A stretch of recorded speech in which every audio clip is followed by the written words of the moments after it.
নূরপুর গ্রামের নামটা যেমন সুন্দর, গ্রামের মানুষগুলোর জীবনও ছিল তেমনই শান্ত আর ছিমছাম। যে গ্রামে সম্মান আর আল্লাহর ভয়কে মানুষ জীবনের সবচেয়ে বড় সম্পদ বলে মনে করত, সেই নূরপুর গ্রামের নির্মল আকাশেই একদিন নেমে এলো এক অমাবস্যার আঁধার। একটা খবর যা প্রথমে ছিল শুধু ফিসফিসানি, তা ধীরে ধীরে এক কান দুকান হয়ে ঝড়ের বেগে ছড়িয়ে পড়ল গোটা গ্রামে। খবরটা ছিল গ্রামের সবচেয়ে সম্মানিত এবং পরেজগার মানুষ নূরপুর জামে মসজিদের ইমাম সাহেবকে নিয়ে। না, তাকে নিয়ে নয়, বরং তার কলিজার টুকরো, তার একমাত্র মেয়ে ফাতেমাকে নিয়ে। 18 বছর বয়সী ফাতেমা, যে ছিল এই গ্রামের প্রতিটি মায়ের কাছে এক আদর্শ মেয়ের প্রতিচ্ছবি, সে গর্ভবতী। এইটুকুই যথেষ্ট ছিল গ্রামকে স্তব্ধ করে দেওয়ার জন্যে। ফাতেমা, যে মেয়ের ছায়া পর্যন্ত কোনো পরপুরুষের চোখে পড়েনি, যার বিনয়, লজ্জা আর পর্দা নিয়ে গ্রামের বয়স্ক নারীরাও প্রশংসা করতেন, যে মেয়ের দিনের অধিকাংশ সময় কাটত জায়নামাজে কিংবা কোরআন তেলাওয়াতে, তার জীবনে এমন ঘটনা। কিন্তু খবরের যে অংশটা গ্রামের মানুষের পায়ের তোলা মাটি সরিয়ে দিয়েছিল, তা ছিল আরও ভয়াবহ। যখন প্রশ্ন উঠল কে এই সন্তানের বাবা, তখন ফাতেমা নিজে মুখেই স্বীকার করল এক অবিশ্বাস্য কথা। সে জানালো তার অনাগত সন্তানের বাবা আর কেউ নন, গ্রামের বাজারের এক কোনায় পড়ে থাকা সেই 50 বছর বয়সী বোবা ফকির জালাল, যার কোনো ঘর নেই, বাড়ি নেই, যার ঠিকানা হলো বাজারের কোণে একটা ছেঁড়া চটের বস্তা, যে নিজের পরিচয় দেওয়ার জন্য দুটো কথাও বলতে পারে না, মানুষের দয়ায় যার জীবন চলে। সেই জরাজীর্ণ নির্বিকার ফকির হবে গ্রামের সবচেয়ে সম্মানিত ইমাম সাহেবের নাতির বাবা। এই কথা শোনার পর গোটা গ্রাম যেন বাকরুদ্ধ হয়ে গেল। ঘৃণা, অবিশ্বাস আর কৌতূহলে সবার চোখ তখন ইমাম সাহেবের বাড়ির দিকে। যে ইমাম সাহেব এতদিন মানুষকে পাপ পুণ্যের পথ দেখিয়েছেন, আজ তার নিজের ঘরেই এই কোন কলঙ্কের দাগ। ইমাম সাহেব খবরটা শুনে সেদিন আসরের নামাজের পর আর মসজিদ থেকে উঠতে পারেননি। জায়নামাজি বসে পড়েছিলেন পাথরের মতো। তার মনে হচ্ছিল এই পৃথিবীর সমস্ত ভার যেন তার কাঁধের উপর এসে পড়েছে। তিনি কাঁপতে কাঁপতে বাড়ি ফিরলেন। মেয়ের ঘরের দরজায় দাঁড়িয়ে দেখলেন ফাতেমা চুপচাপ জানালার দিকে তাকিয়ে আছে। তিনি ঘরে ঢুকলেন।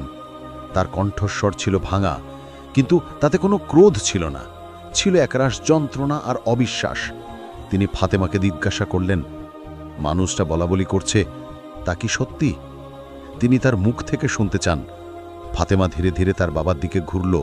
তার চোখ দুটো কান্নায় লাল হয়ে আছে, কিন্তু দৃষ্টিতে কোনো ভয় বা লজ্জা নেই। সেখানে আছে এক অদ্ভুত স্থিরতা, যা একজন বাবার পক্ষে বোঝা বড়ই কঠিন। সে মাথা নিচু করে খুব শান্ত গলায় জানালো, আব্বা, মানুষ যা বলছে তাই আমি বলেছি। ইমাম সাহেব মেয়ের মুখের দিকে তাকিয়ে আর কোনো প্রশ্ন করতে পারলেন না। তিনি শুধু জানতে চাইলেন কেন, কিভাবে এটা সম্ভব। তিনি তার মেয়েকে চেনেন, এর আড়ালে নিশ্চয়ই কোনো কারণ আছে, কোনো বিপদ আছে যা ফাতেমা বলতে পারছে না। এর উত্তরে ফাতেমা শুধু এটুকুই বলল, আব্বা, আমি কোনো পাপ করিনি, আমার আল্লাহ সাক্ষী আছেন। আমি আপনাদের কাছে শুধু একটু সময় আর বিশ্বাস চাইছি। দয়া করে ধৈর্য ধরুন। আল্লাহ যা করেন ভালোর জন্যই করেন, তিনিই উত্তম পরিকল্পনাকারী। মেয়ের চোখের দিকে তাকিয়ে ইমাম সাহেবের মনে হলো, এই চোখ মিথ্যে বলতে পারে না। কিন্তু সমাজের সামনে, গ্রামের মানুষের সামনে তিনি এই লজ্জা রাখবেন কোথায়? তিনি নীরবে ঘর থেকে বেরিয়ে গেলেন। নিজের অসহায়ত্বকে আল্লাহর কাছে সঁপে দেওয়া ছাড়া তার আর কোনো পথ খোলা ছিল না। সেই দিন থেকে ফাতেমার জীবনটা একটা কারাগারের মতো হয়ে গেল।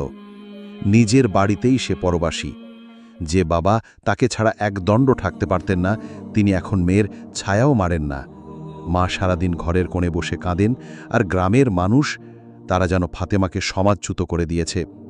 যে মেয়ের মুখের প্রশংসা গ্রামের সবার মুখে মুখে থাকত, এখন তাকে দেখলে মানুষ ঘৃণায় মুখ ফিরিয়ে নেয়।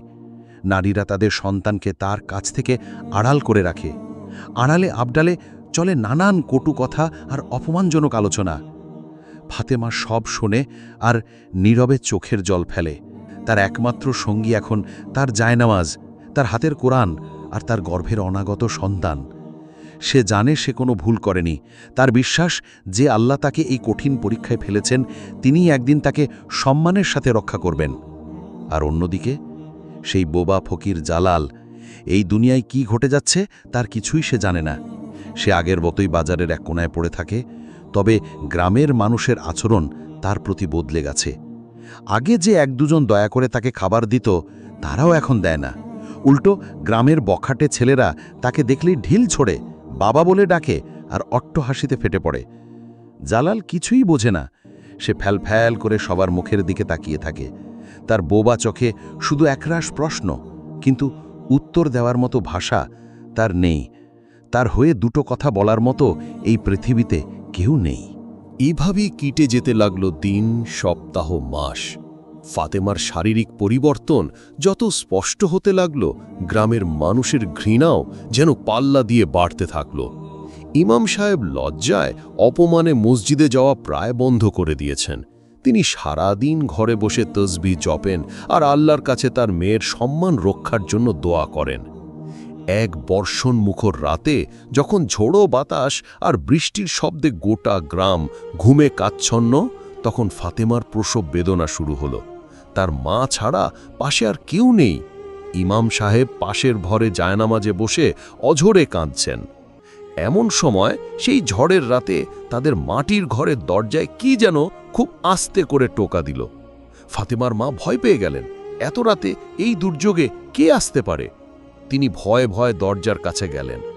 দরজা খুলতেই দেখলেন দরজায় দাঁড়িয়ে আছে সেই বোবা ফকির জালাল।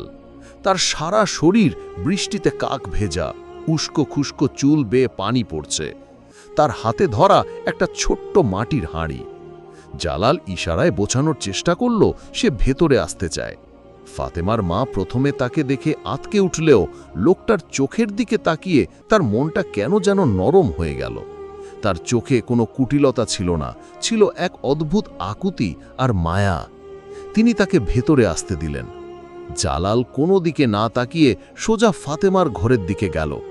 ফাতেমা তখন যন্ত্রণায় ছটফট করছে। জালাল তার হাতের মাটির হাঁড়িটা ফাতেমার পাশে রাখল।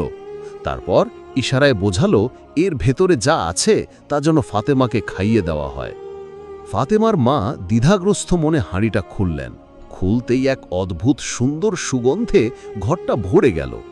ভেতরে গরম দুধের মতো কিছু একটা। তিনি ভয়ে ভয়ে সেই পানীয় ফাতেমাকে খাওয়ালেন। আর আশ্চর্য, সেটা খাওয়ার কিছুক্ষণ পরেই ফাতেমার তীব্র যন্ত্রণা ধীরে ধীরে কমে আসতে লাগল এবং সে শান্ত হয়ে ঘুমিয়ে পড়ল। জালাল আর এক মুহূর্তও সেখানে দাঁড়াল না। সে যেভাবে নিঃশব্দে এসেছিল সেভাবেই রাতের অন্ধকারে মিলিয়ে গেল। এই ঘটনাটা ইমাম সাহেব আর তার স্ত্রী ছাড়া আর কেউ জানল না। তাদের মনে একটা গভীর প্রশ্ন জন্ম নিল, এই বোবা ফকির কি সত্যি কোনো সাধারণ মানুষ, নাকি তার এই ফকির বেশের আড়ালে অন্য কোনো রহস্য লুকিয়ে আছে? অবশেষে সেই মাহেন্দ্র ঘন এলো। এক স্নিগ্ধ ভোরে ফজরের আজানের সময় ফাতেমা এক ফুটফুটে চাঁদের মতো সুন্দর পুত্র সন্তানের জন্ম দিল। খবরটা গ্রামে পৌঁছাতেই আবার মানুষের মধ্যে চাঞ্চল্য সৃষ্টি হলো। গ্রামের মতব্বর আর কৌতূহলী জনতা সকাল হতেই ইমাম সাহেবের বাড়ি ঘিরে ফেলল।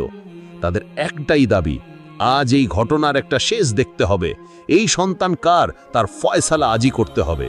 প্রধান মতব্বর ইমাম সাহেবকে কঠিন গলায় বললেন, ইমাম সাহেব, অনেক হয়েছে। আপনার মেয়ে গ্রামটাকে কলঙ্কিত করেছে। এখন আমরা এর একটা বিহিত চাই। ওই ফকিরকে এক্ষুনি এখানে হাজির করুন। কিছুক্ষণের মধ্যেই কয়েকজন লোক জালাল ফকিরকে প্রায় টিনে হিচনে সেখানে নিয়ে এলো। শত শত মানুষের ঘৃণার দৃষ্টির সামনে দাঁড়িয়েও জালাল তখনও শান্ত, নির্বিকার। তার চেহারায় কোনো ভাবনার ছাপ নেই, যেন এই পৃথিবীর কোনো কিছুই তাকে স্পর্শ করে না। ফাতেমা তার সদ্যজাত সন্তানকে কোলে নিয়ে ঘরের দরজায় এসে দাঁড়ালো। তার মুখটা ক্লান্তিতে ফ্যাকাশে, কিন্তু চোখ দুটো ইমানের নূরে ঝলমল করছে। তার মধ্যে কোনো অপরাধ বোধ নেই, আছে শুধু আল্লাহর উপর অটল বিশ্বাস।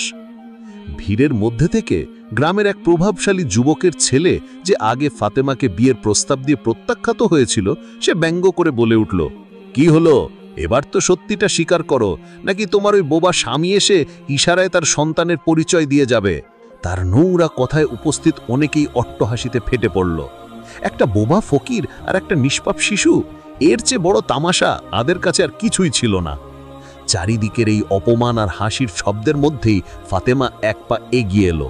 সে ভিড়ের দিকে তাকিয়ে শান্ত কিন্তু অসম্ভব দৃঢ় গলায় ঘোষণা করল, আপনারা সবাই তো আমার সন্তানের বাবার পরিচয় জানতে চান? বেশ, তাহলে আমার সন্তানের মুখ থেকেই তার পরিচয় শুনুন। ফাতেমার কথা শেষ হতেই ঘটল সেই অবিশ্বাস্য, সেই অলৌকিক ঘটনা যা নূরপুর গ্রামের ইতিহাসে আগে কেউ কখনো দেখেনি, শোনেওনি। সবার হাসি ঠামাশা আর চিৎকারকে থামিয়ে দিয়ে, উঠোন কাঁপিয়ে দিয়ে সেই একদিনের শিশু তার মায়ের কোলে নড়ে চড়ে উঠল। সে তার ছোট্ট দুটো চোখ মেলে তাকালো সমবেত জনতার দিকে। চারিদিকে নেমে এলো পিনপতন নীরবতা, সবার চোখ বিস্ময়ে ছানা বড়া। এও কি সম্ভব? আর সেই নীরবতাকে ভেঙে দিয়ে একটি স্বর্গীয় ও নুরানি কণ্ঠে সেই শিশু কথা বলে উঠল। তার কণ্ঠস্বর ছিল পরিষ্কার আর এতটা ঐশ্বরিক যে উপস্থিত সবাই ভয়ে ও বিস্ময়ে কেঁপে উঠল। শিশুটির মুখ থেকে উচ্চারিত হলো, আশহাদু আল্লা ইলাহা ইল্লাল্লাহু ওয়া আশহাদু আন্না মুহাম্মাদান আবদুহু ওয়া রাসূলুহু। তোমরা সবাই সাক্ষী থাকো, আমার মা ফাতেমা পৃথিবীর সবচেয়ে পবিত্র নারীদের একজন। তিনি কোনো পাপ করেননি এবং তার চরিত্র ফুলের ছিল পবিত্র। শিশুটা আবার বলে উঠল, আর তোমরা যাকে বোবা ফকির বলে আজ অপমান করছো, সেই জালাল আমার বাবা নন। তিনি আল্লাহর এক প্রিয় বান্দা। আল্লাহ তার জবান কেড়ে নিয়ে তার ধৈর্যের পরীক্ষা নিচ্ছিলেন, আর তিনি হাসি মুখে সেই পরীক্ষায় উত্তীর্ণ হয়েছেন। এরপর শিশুটি সেই ব্যঙ্গকারী যুবকের দিকে তার ছোট্ট আঙুল তুলল। সেই আঙুল যেন কোনো সাধারণ আঙুল ছিল না, ছিল সত্যের তরবারি। শিশুটা বলল, এই লোকটাই আমার মায়ের জীবনের সবচেয়ে বড় শত্রু। সে এক রাতে আমার মায়ের উপর পাশবিক নির্যাতন করতে চেয়েছিল। আমার মা যখন তার সম্ভ্রম বাঁচাতে দৌড়ে পালাচ্ছিলেন, তখন এই জালাল চাচাই নিজের জীবনে ঝুঁকি নিয়ে তাকে রক্ষা করেছিলেন। কিন্তু এই জালেম লোকটা নিজের পাপ ঢাকতে গ্রামে বলে বেড়ায় যে সে ফকিরকে ফাতেমার সাথে দেখেছে। আমার মা যদি সেদিন সত্যিটা বলতেন, তাহলে গ্রামে দুটো পরিবারের মধ্যে দাঙ্গা লেগে যেত, নিরীহ মানুষের রক্ত ঝরত। তাই গ্রামের শান্তি রক্ষার জন্য আমার মা আল্লাহর উপর ভরসা করে সমস্ত অপবাদ নিজের মাথায় তুলে নিয়েছেন। কথাগুলো শেষ করে শিশুটি জালাল ফকিরের দিকে তাকালো এবং বলল, ইনি আমার বাবা নন, ইনি আমার এবং আমার মায়ের রক্ষাকর্তা। আল্লাহ তাকে এক বিশেষ দায়িত্ব দিয়ে এখানে পাঠিয়েছিলেন, আর আমার জন্ম হয়েছে আল্লাহর এক বিশেষ কুদরাতে, যা তোমাদের মতো সাধারণ মানুষের পক্ষে বোঝা সম্ভব নয়।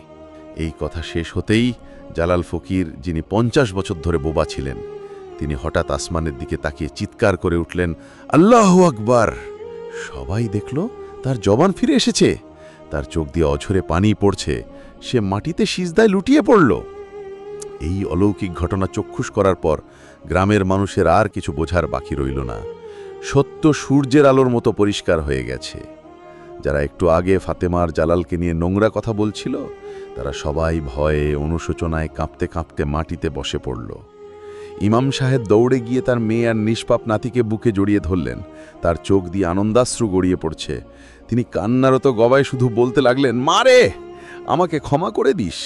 আমি তোর বাবা হয়েও তোর ঈমানের গভীরতা বুঝতে পারিনি। তুই আজ আমাদের সবাইকে বাঁচিয়ে দিয়েছিস। গ্রামের মাতব্বর এবং অন্য সবাই এসে ফাতেমা এবং জালালের পায়ে পড়ে ক্ষমা চাইতে লাগল। তারা নিজেদের ভুল বুঝতে পেরে অনুতপ্ত। জালাল ফকির সবাইকে মাটি থেকে তুলে দাঁড় করালেন। তার মুখে তখন এক স্বর্গীয় হাসি। তিনি তার ফিরে পাওয়া কণ্ঠে বললেন, ক্ষমা করার মালিক আমি নই, ক্ষমা করার মালিক একমাত্র আল্লাহ। তিনি আমাকে পরীক্ষা করছিলেন, আর আমার বোন ফাতেমার মাধ্যমে আপনাদের সবার ঈমানেরও পরীক্ষা নিচ্ছিলেন। আপনারা পোশাক আর সম্পদ দেখে মানুষের বিচার করেন, কিন্তু আল্লাহ বিচার করেন অন্তরের তাকওয়া দিয়ে। আজ থেকে এই শিক্ষা মনে রাখবেন, কাউকে তার বাইরের অবস্থা দেখে বিচার করবেন না। এই কথা বলে জালাল ভিড়ের মধ্য থেকে বেরিয়ে গেলেন। তার গন্তব্য এখন অজানার পথে। কেউ তাকে আটকানোর সাহস পেল না। তিনি এসেছিলেন একটা বার্তা নিয়ে। সেই বার্তা দিয়ে তিনি আবার মিলিয়ে গেলেন আল্লাহর দুনিয়ায়। বন্ধুরা, এই অবিশ্বাস্য গল্পটা এখানেই শেষ, কিন্তু এর শিক্ষাটা আমাদের সারা জীবনের জন্য। এই গল্প আমাদের শেখায়, আল্লাহর পরিকল্পনা বোঝা আমাদের মতো সাধারণ মানুষের পক্ষে কখনোই সম্ভব নয়। তিনি যাকে ইচ্ছা সম্মান দান করেন, আর যাকে ইচ্ছা কঠিন পরীক্ষায় ফেলেন। এই গল্পটা আমাদের আরও শেখায় বিশ্বাস আর ধৈর্যের এক অসাধারণ শিক্ষা। ফাতেমা যদি সেদিন সমাজের ভয়ে আল্লাহর উপর থেকে বিশ্বাস হারিয়ে ফেলত, তাহলে হয়তো এই অলৌকিক ঘটনা আমরা কেউই দেখতে পেতাম না। তার অটল বিশ্বাস আর পাহাড়ের মতো ধৈর্যই তাকে শেষ পর্যন্ত জয়ী করেছে। আলোর পঞ্জিকার আজকের এই শিক্ষামূলক এবং হৃদয়স্পর্শী কাহিনী আপনাদের কেমন লাগলো তা অবশ্যই কমেন্ট করে জানাবেন। গল্পটি যদি আপনার ঈমানকে সামান্যও নাড়া দিয়ে থাকে তাহলে ভিডিওটিতে একটি লাইক দিন এবং আপনার প্রিয়জনদের সাথে শেয়ার করুন, কারণ সত্যের আলো ও ঈমানের বার্তা এভাবেই সবার মাঝে ছড়িয়ে পড়ে। আর এমন ইসলামিক ও জীবন বদলে দেওয়া গল্প নিয়মিত শুনতে আমাদের আলোর পঞ্জিকা চ্যানেলটি সাবস্ক্রাইব করে পাশে থাকা বেল আইকনটি চেপে দিন।